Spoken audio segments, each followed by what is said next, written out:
It was a cold and rainy evening in New York City. Dark clouds covered the sky, and people hurried through the busy streets, trying to get home before the storm became worse. 12-year-old Jake was walking home from school with his backpack on his shoulders. Rainwater splashed across the sidewalks as cars drove by. Everyone seemed busy. Some people were looking at their phones, while others rushed to catch buses and trains. Jake pulled up the hood of his jacket and continued walking. As he passed a small city park, something caught his attention. On a bench near the entrance sat an elderly man. Several grocery bags were lying on the ground around him. One bag had fallen over, and apples and oranges were rolling through a puddle. The old man was trying to pick everything up, but the rain made it difficult. Dozens of people walked past him without stopping. Jake slowed down. For a moment, he thought about continuing home. After all, he was tired, hungry, and getting wet in the rain. But then he remembered something his mother always told him. When you have a chance to help someone, take it. You never know how much it may mean to them. Jake turned around and ran toward the old man.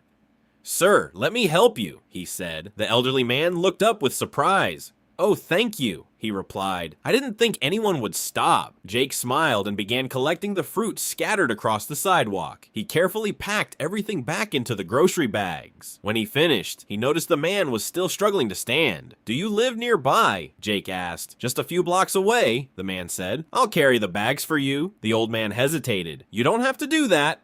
"I want to," Jake replied. Together, they started walking through the rain. Along the way, they talked. The old man's name was Mr. Thompson. He lived alone and had recently returned from the hospital after a minor surgery. Carrying groceries had become difficult for him. Jake listened politely as Mr. Thompson shared stories about growing up in New York many years ago. By the time they reached the apartment building, both of them were smiling. Mr. Thompson opened the door and turned toward Jake. "Young man," he said, "thank you. Today was a difficult day, and your kindness made it much better." Jake shrugged. "It was no problem." Mr. Thompson smiled. "It may seem small to you, but kindness is never small." Jake waved goodbye and finally headed home. That evening, he told his parents about what had happened. His mother smiled proudly.